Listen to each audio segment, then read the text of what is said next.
Today we're creating quinoa salad. The quinoa that I'm using is Iberia quinoa. I'm using the quinoa with a Spanish seasoning, and I follow the instructions on the package. We have 2 cups of yogurt, of course Greek yogurt.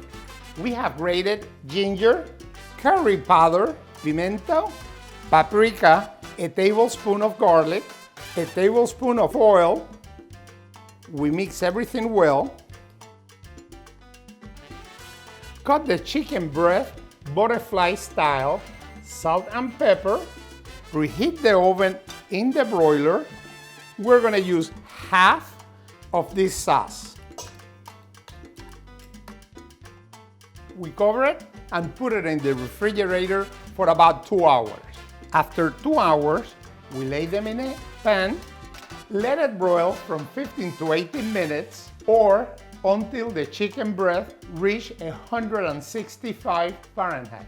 We get the rest of the seasoning from the refrigerator. We're adding apple cider. We have cucumbers, shallots, tomatoes, and different color peppers. Salt and pepper to taste.